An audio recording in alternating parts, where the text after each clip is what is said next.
of California. I'm Dr. Ron Lewis, and I'll be chairing Panel A today. The first item of business is that during this open session we call for a roll to establish a quorum, so if we could do that now. And also make sure your names are visible to the court reporter, and we'll, whatever you need to do for spelling, whatever, okay? Dr. Hawkins? Here. Mr. Warmoth? Here. Ms. Wright? Here. Dr. Yip? Here. Ms. Sutton-Wells? Here. Dr. Lewis? Present. We have a quorum. Good, we've established a quorum. So the first, second item of business is the oral argument on non-adopted proposed decision for Dr. Mark ALTCHEK. And I will turn this meeting now over to the ALJ. All right, good morning. We are on the record in the matter of the accusation against Mark ALTCHEK, MD. This matter has been assigned Medical Board Case Number 800-2015-012478 and Office of Administrative Hearings Case Number 2018-06-1236. Today's date is July 26, 2018. My name is Jill Schlickman. I'm an administrative law judge with the Office of Administrative Hearings, and today I have been assigned to preside over this proceeding. At this time, I will take the appearances for the record, starting with the Attorney General's office. Good morning, Your Honor. Deputy Attorney General Lawrence Mercer appearing for the complainant. All right. Gary Thielander, attorney for the complainant and respondent to this action. Mark ALTCHEK, who's seated to my left. Thank you. All right. In making your presentation, please bear in mind that the board members have read your written argument and that the argument may be based only on the existing record. Respondent will be allowed 15 minutes for opening argument. Mr. Mercer will then have 15 minutes for complainant's opening argument, and each party will have 5 minutes for closing argument. After the hearing, the board will meet in closed session for deliberations. The board's decision will not be announced today. A written decision will be mailed to you as soon as possible. At this time, I'm going to ask Dr. ALTCHEK to raise his right hand to be sworn. Do you solemnly swear or affirm under penalty of perjury that your testimony in this proceeding will be the truth, the whole truth, and nothing but the truth? I do. Thank you. All right. I understand from talking to the parties before the hearing that Dr. ALTCHEK plans to make the opening argument rather than have his attorney make that. Is that correct? Yes. And you'd like me to interrupt you to let you know when you have 3 minutes left and 1 minute left. Okay. All right. Okay, Dr. ALTCHEK, go ahead. Thank you. Administrative Law Judge Jill Schlickman, Dr. Ronald Lewis, and the members of Panel A, the many other important people here, and everyone really. I am well aware that I am not a perfect doctor, of course, and that my charting needs improvement. I ask that you give me an opportunity to improve my charting using the SOAP format. But I want to say a few things about the hearing, which I think was below the minimum standards. On November 4th, 2017, 73 days before the January 2018 hearing, while walking rapidly down a steep hill in San Francisco, I had a bad fall on the concrete. I had a concussion, a large and deep abrasion and swelling of my forehead, a swollen nose, and swelling and soft tissue damage of my left knee. 2 days later, an MRI showed a fractured nose. My attorney, Mark Garver, at the time, requested a continuance, which was denied after 5 to 7 days by ALJ Administrative Law Judge Juliet Cox. I believe that was elder abuse. I was 67.3, and I didn't need the stress while trying to heal. Not getting the continuance hampered my ability to mount anything close to an optimal defense. Mark Garver could not represent me due to a scheduling conflict, so by the time I knew the continuance was denied, I barely had enough time to retain another attorney, and I had missed several filing deadlines. Skyping, for example, is allowed in California. No vital signs of physical exam is done.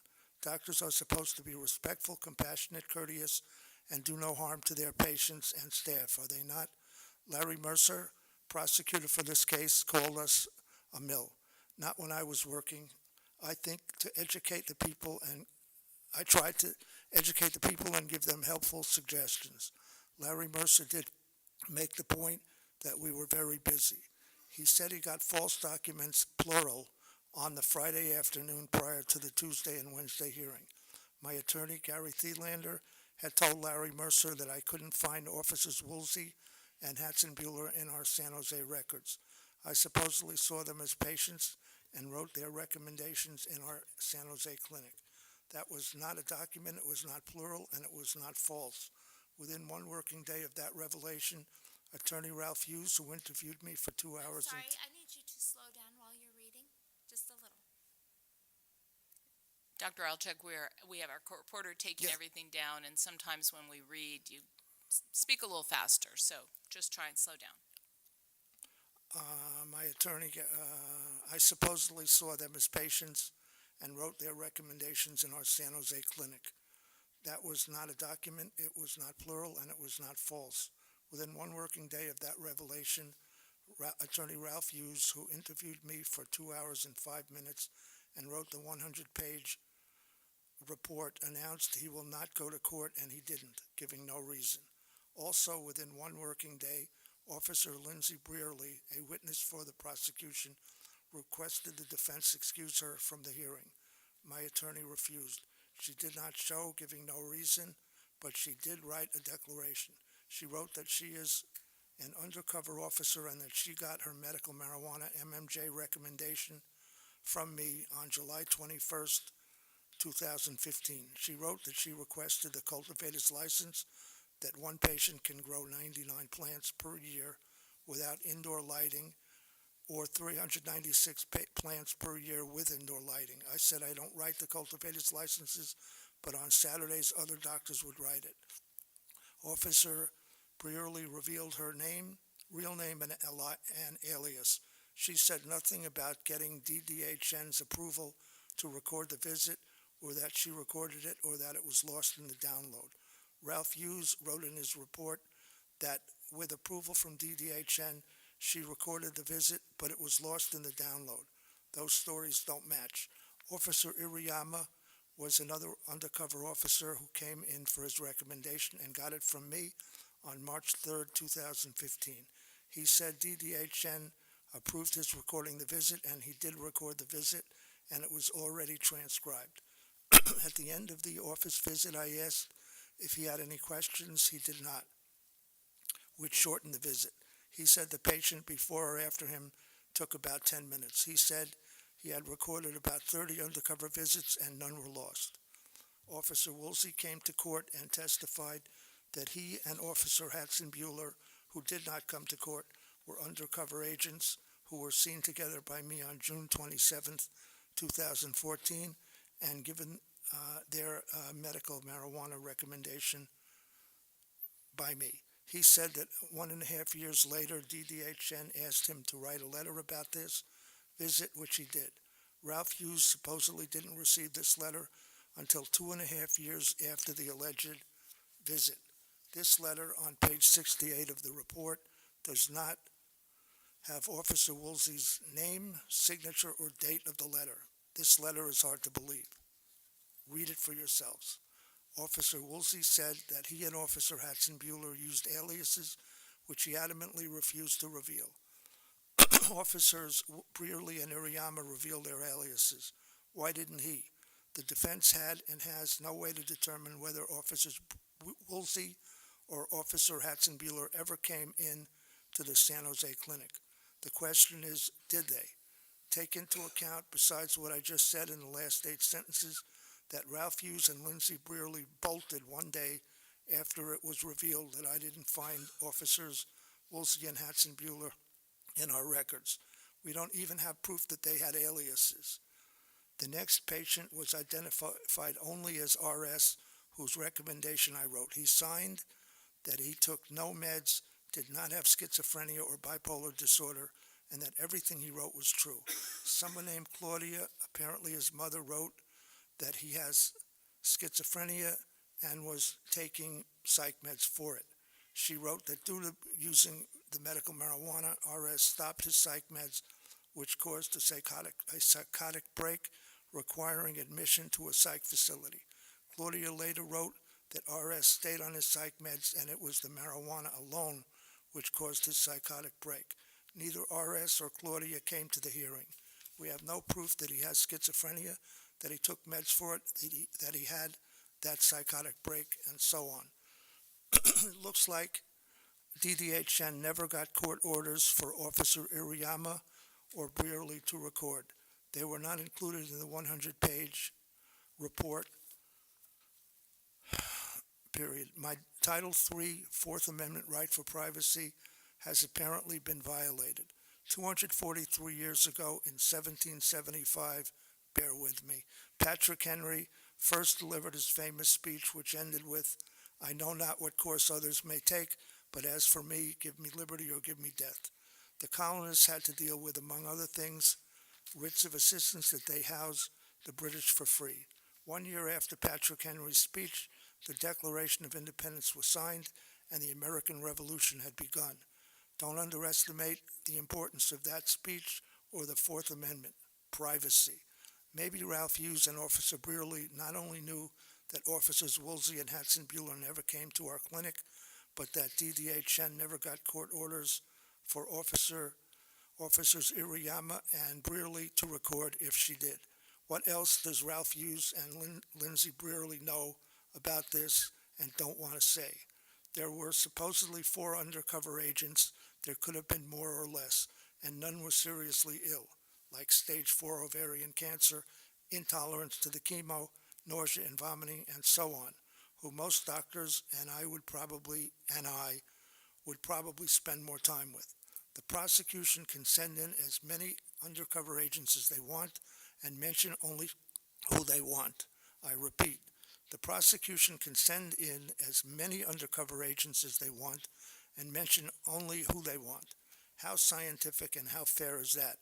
Try sending the amount of undercover agents that they really send into me into every doctor in California. Good luck with that one. In 2010, I signed a stipulated settlement, which is on the Medical Board of California website, that I agree that the allegations against me, if proven at a hearing, constitute grounds to discipline my California medical license. There was no hearing, so nothing was proven. Why do I bring this up? Ralph Hughes wrote that in 2010, I was put on probation for overprescribing and not doing complete exams prior to writing controlled substances. This is false. Larry Mercer wrote, I learned nothing from my previous mistakes. What mistakes were proven? This is false. ALTCHEK wrote that I was put on probation because I wrote controlled substances without doing a complete exam. This is also false, but from the judge. Dr. Palanasamy was the prosecution's so-called expert witness on medical marijuana. He had multiple glaring shortcomings, including his responses to questions at the hearing. In the defense's written closing arguments from the 2018 hearing, we summarized some of his glaring shortcomings, which I ask you to reread. ALTCHEK wrote, Dr. Palanasamy's training and experience prove he can critique an MMJ doctor. I say that statement is either half false or completely false. No proof of his MMJ training, if he had any, was presented at the hearing. His experience was supposedly writing at least 2 or 3 MMJ recommendations a week. Experience in this field was evaluating patients for MMJ recommendations only 5 days a week, year after year, with instant electronic verification 24/7, which he did not have, as I did, for 9 years and 10 months. There were many other doctors who did just exactly that, usually for fewer years. Why not recruit one of them as an expert witness for MMJ? I think everything Dr. Palanasamy said should be thrown out or seriously discounted, but I have to go with what he did say. He said I had simple departures from the standard of care. Todd Mikiura, a dedicated and beloved physician, now deceased, was used as a precedent to this case. His expert witness said he had extreme departures. For alleged moving violations, if you go to court and the officer who wrote that citation does not usually get off. Ralph Hughes wrote the 100-page report and didn't show. Officer Brearley didn't show. Virtually every ruling by the judge went against me, including not giving me the continuance and allowing Officer Woolsey to remain a witness and the trial to Dr. continue. ALTCHEK, you have 3 minutes. Thank you. Including not giving me the continuance and allowing Officer Woolsey to remain a witness and the trial to continue without Officer Woolsey divulging his or Officer Hatzenbuehler's aliases. And why did ALJ Cox write that I can't supervise advanced practice nurses and physician's assistants in a so-called order, which was non-adopted? Nothing is in the record that I ever supervised them. Check the record, please. I said when asked that I didn't remember anything I learned. I'm going to skip that because I want to make sure I can finish. That was 8 years ago.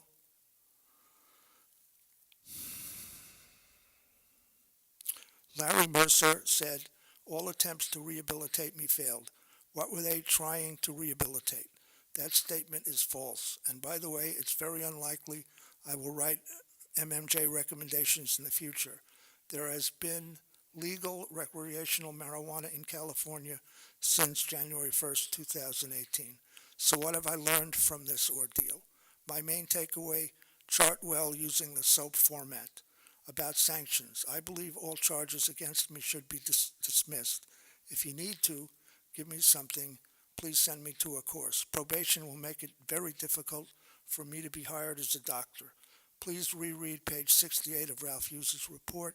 Please reread the defense's closing arguments from the January 2018 hearing. Please reread the 2010 stipulated settlement on the medical board's website. And please reread the 2014 proposed decision and order, which was adopted, also on the medical board's website. Dr. Dasa and Dr. Raby said good things about me. For example, of the 8 potential witnesses for the You prosecution, have 1 minute. thank you, 5 were no-shows at court. Ralph Hughes, who wrote the 100-page report, these are the people who didn't come. Ralph Hughes, Officer Brearley, R.S., his apparent mother Claudia, and Officer Hatzenbuehler.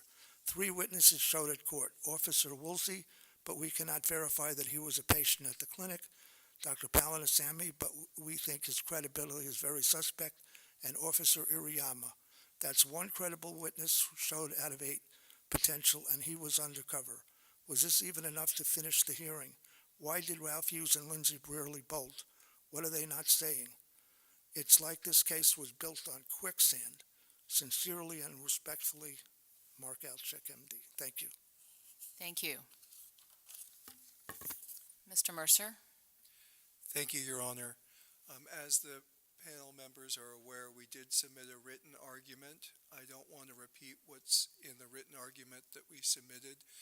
Therefore, to save the panel time, I will address whatever questions you may have for me with regard to the issue before us, which is whether or not the penalty is necessary to protect the public. All right, thank you. Perhaps, do you want questions at this time or at the end? I'll Do leave it the up panel to the members have any panel. questions right now? No, okay. All right, thank you. Then, Mr. Thielander, were you going to make the closing argument, or is Dr. ALTCHEK? Well, I have nothing to add. I'll leave it to my attorney to say anything if he wants.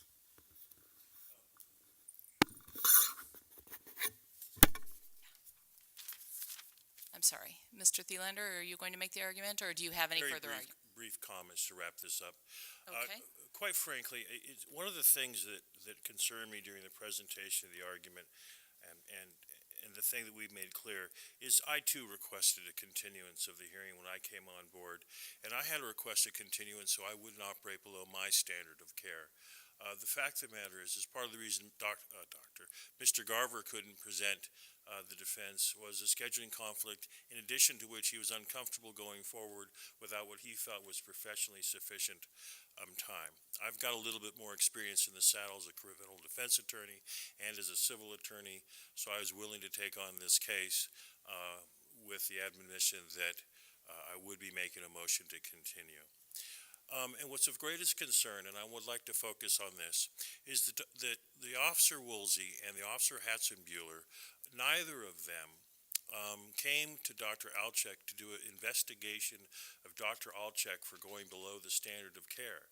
They both came to him 2.5 years prior to this hearing for the express purpose of getting medical marijuana cards to serve them in their undercover work.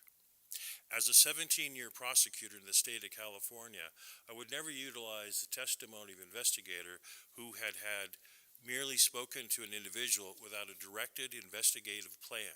You have a target, you have a subject, and you address your questions and you address the things that you try to elicit from that target for that subject matter. In this case, they went for another purpose. Apparently, in a hallway, they mentioned to District Attorney Chin that they had, in fact, spent time with Dr. ALTCHEK some 1.5 years earlier at that moment in time. And Deputy District Attorney Chin asked them to present a letter about their experiences, which, under cross-examination, Officer Woolsey admitted he drafted 1.5 years after the events. The problem with his testimony is, when you asked him questions on cross-examination, the most frequent answer was, I don't recall that specifically. And there is an inherent problem in that type of investigation. The fact of the matter is, we are all here gathered today to determine whether or not Dr. ALTCHEK is going to be allowed to retain his ability to practice medicine in the state of California. I would ask the court to seriously consider granting him the opportunity to go on to probation, to have the coursework that's appropriate, and the recognition of his 4 years of medical service to this community, the state of California. And with that, I would rest. Thank you. Thank you. Did you have anything further, Mr. Mercer? Briefly, Your Honor, with regard to the undercover police officers, that's been raised by both the respondent and his attorney as a basis that for finding the decision infirm. However, I would point out that on page 9, paragraph 6, the administrative law judge did not rely upon that undercover visit for her decision. The reason was because we would not disclose the undercover operative name for the officer for officer safety, and as a result we did incur the evidentiary sanction that his testimony was disregarded. However, the most compelling testimony in this case came from Dr. ALTCHEK himself, and that's cited in our written argument, wherein he indicated he did no physical examinations, acquired no prior medical records, did none of the things that this board has promulgated as the standards for recommending medical marijuana since 1997.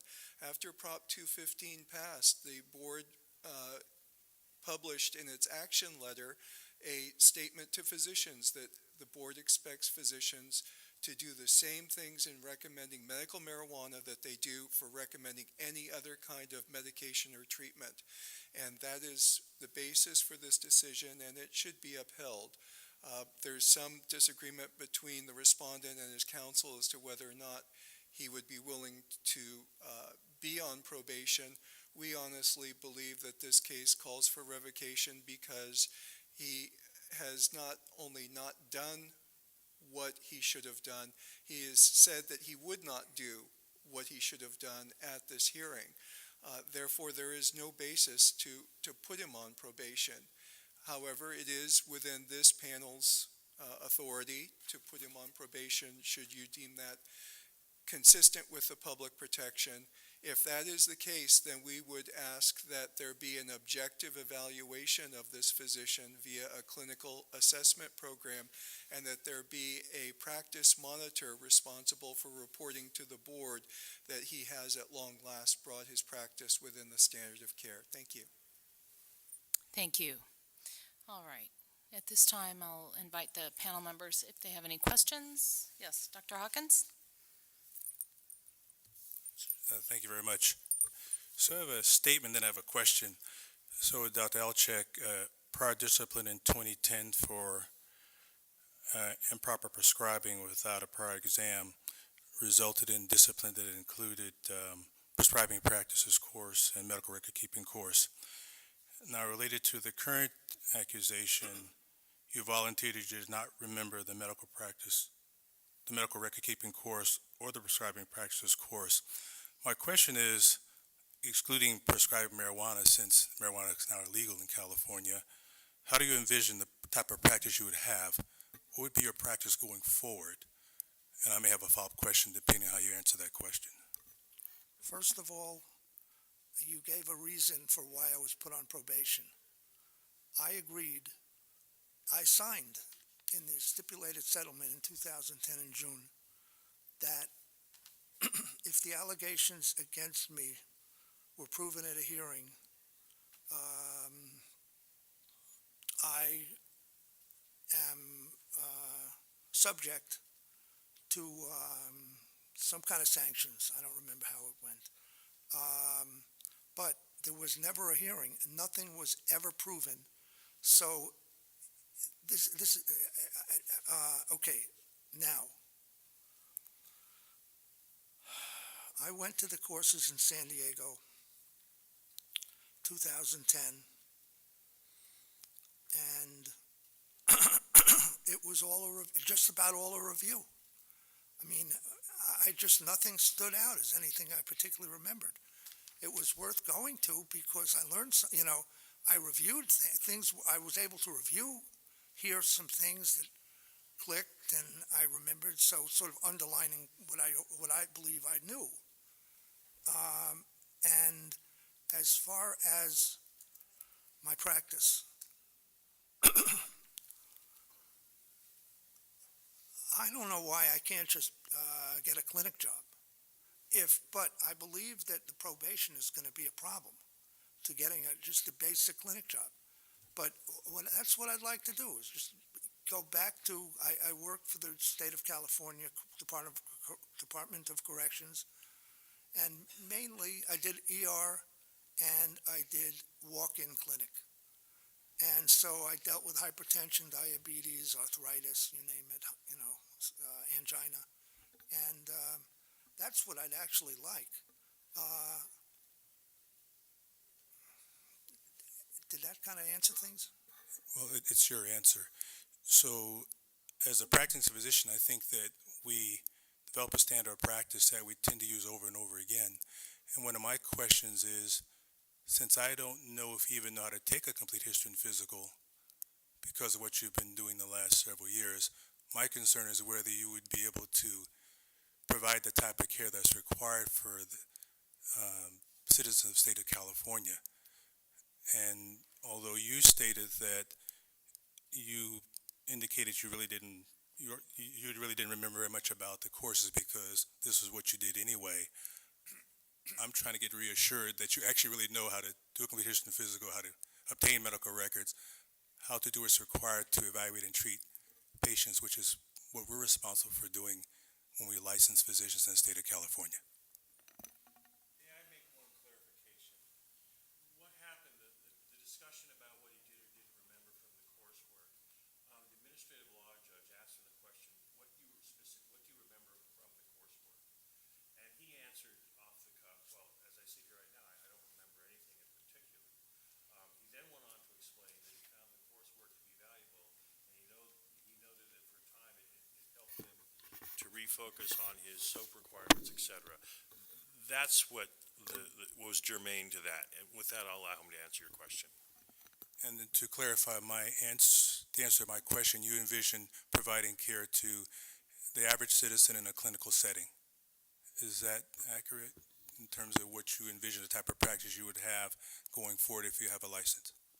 Most likely, but there are other areas of medicine. I'll tell you one that I'm particularly interested in. It's A4M, the American Academy of Anti-Aging, and which I'm a member of, which I went to in Las Vegas twice, their big conference in December.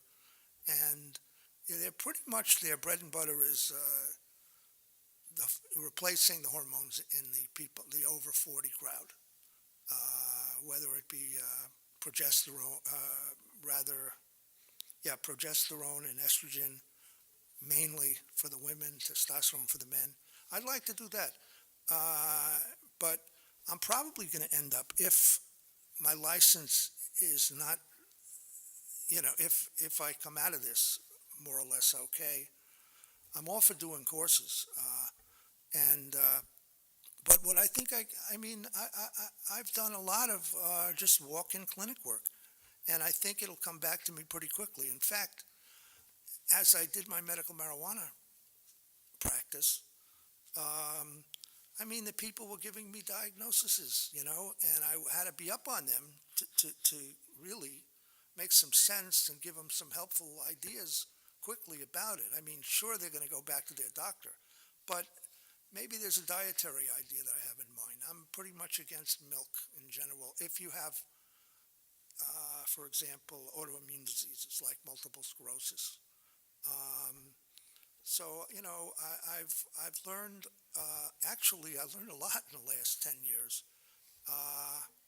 There's Joe Mercola. He has the number one alternative. Now, I don't know if I should say this, but I started, and I should probably, well, it's too late now. He has the number one alternative website in the world, and he has good ideas. And listening to him was a good review for things. And I listened to almost every interview he had with all his different doctors who wrote books. They were kind of promoting their books, but also there was really good information. Thank you very much. I don't have any other questions. All right. Ms. Wright, you had a question? No. Okay. Anyone on this side? Yes. Mr. Wormuth?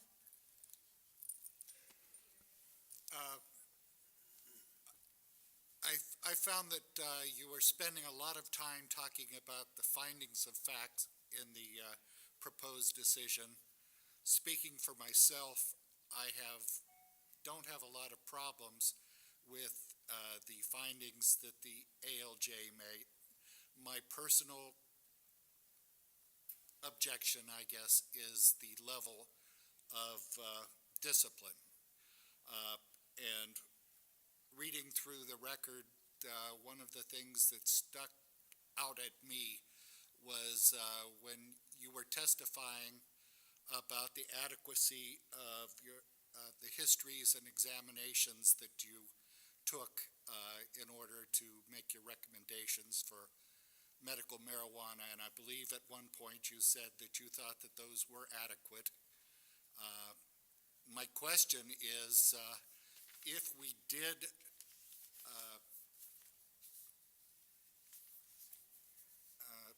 place discipline short of revocation, do you maintain that that level of history and examination is sufficient going forward?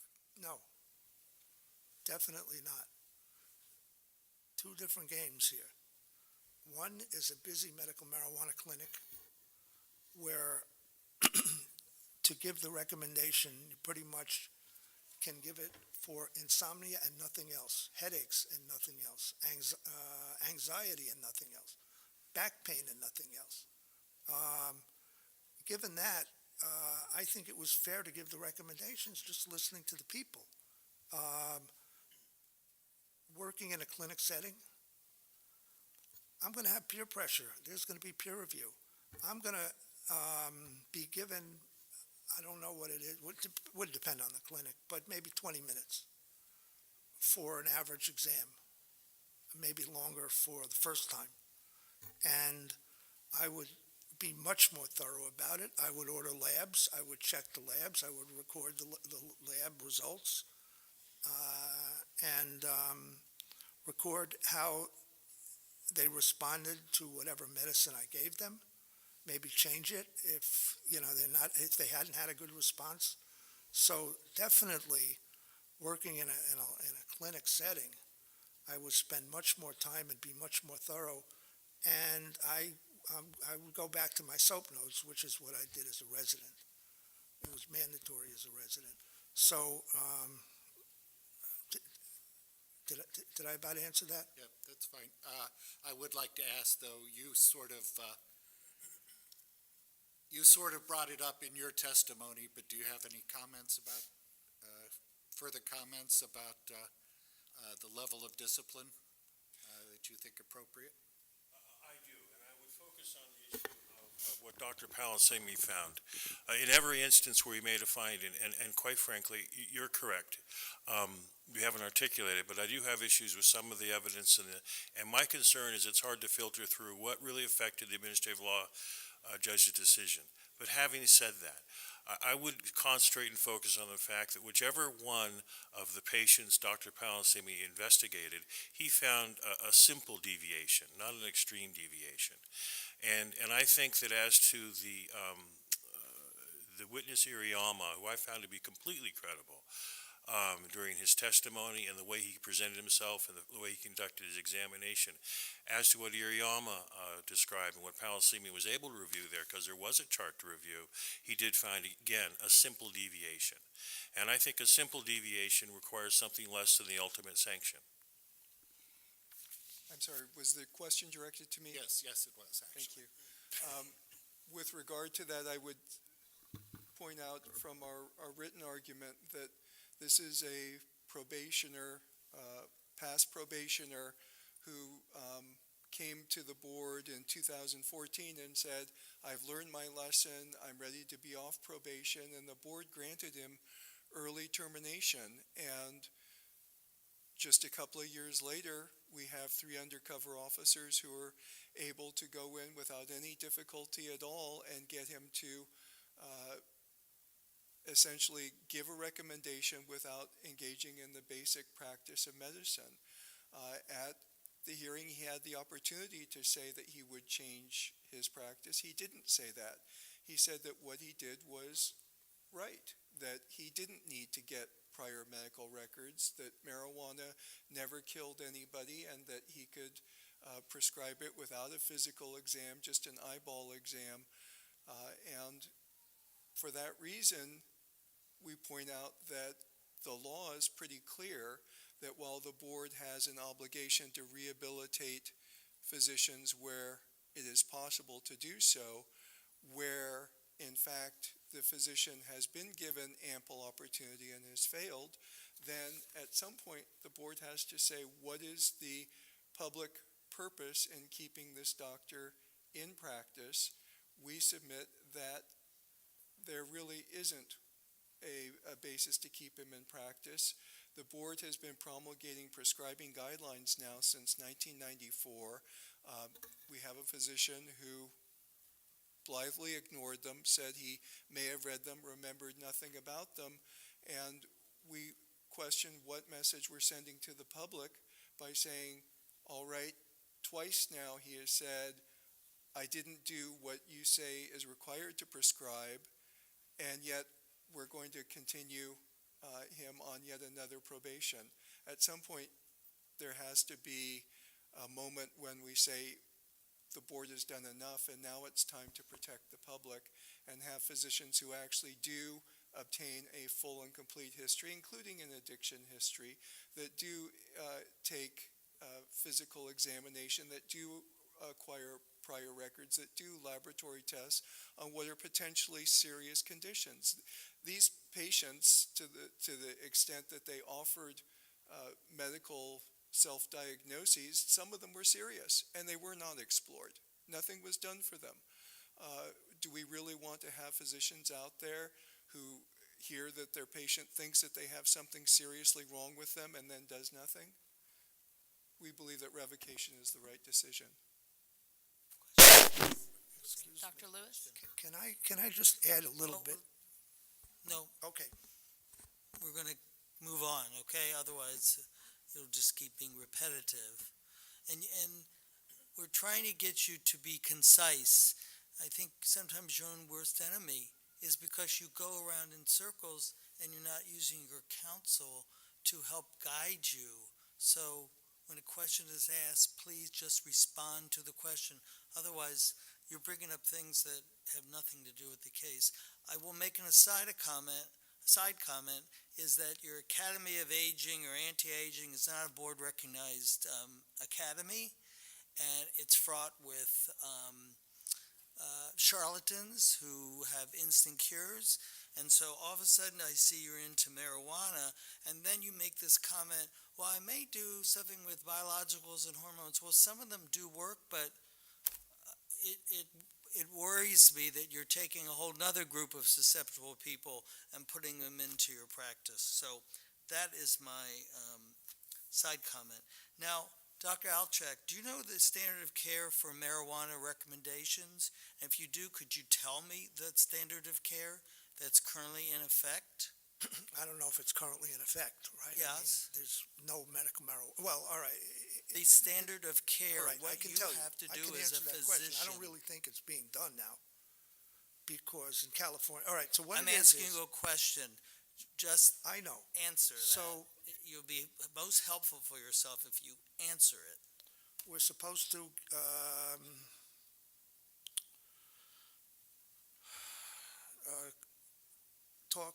get information from from some primary doctor that they may have, if they do, and do a thorough exam.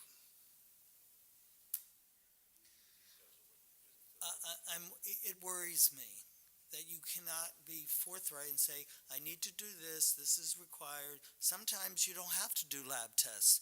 You know, lab tests are not always the answer. So what would you do? Patient comes in the room, what's expected of you to do for the standard of care? You should be able just to go, this.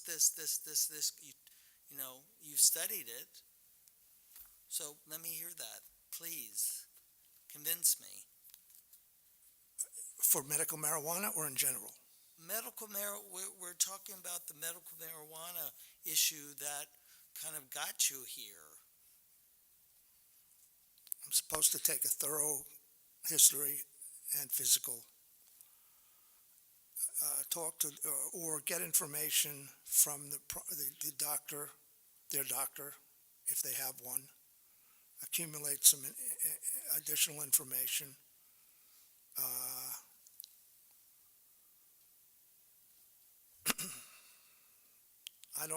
That's all that I know. Okay, that's all that you know. Okay, well, it's your answer is your answer. Let's see. Are you working in a clinic? Are you in a situation where you're working now? I'm not working now. Not working now. And if you, as we asked previously, if you were given a probationary license, where would you work? What is your... Well, I know you've answered it, but I need to hear it. It's going to be at a clinic. A clinic A medical clinic. A medical clinic. General medical clinic. Okay. You know, if we have a free and clear license, you know what that allows you to do? Go work anywhere in any specialty if you can get a job. So free and clear is a little difficult to make that leap, so to tell you. So I don't have any other questions. My one thing was that, do you understand what it is to do standard of care exam? So, but thank you for your response. I have no further questions. All right. Dr. Yip, did you have a question? I read some of the evidence that your point of patient case eyeball exam. In your clinic, they will work at in intake form. Do you ask the patient, female patient, if they're pregnant, their last menstrual period? Is this for the medical marijuana or For the medical marijuana. Well, I didn't ask every female patient if they're pregnant. I mean, even the fertile ones. If they were pregnant, I had one lady who was quite pregnant, never had the medical marijuana, obviously pregnant, and I asked her and she said yes, or something like that. And I didn't give her the recommendation. Thank you. Not that there's any proof that medical marijuana is harmful to a pregnant lady, but I was just too uncomfortable about it. I said, come back after the pregnancy. Thank you. Or go Thank you. elsewhere. Thank you. Do we have any other questions from the board? No. Okay. All right, at this time then we're going to go into closed session. We're off the record.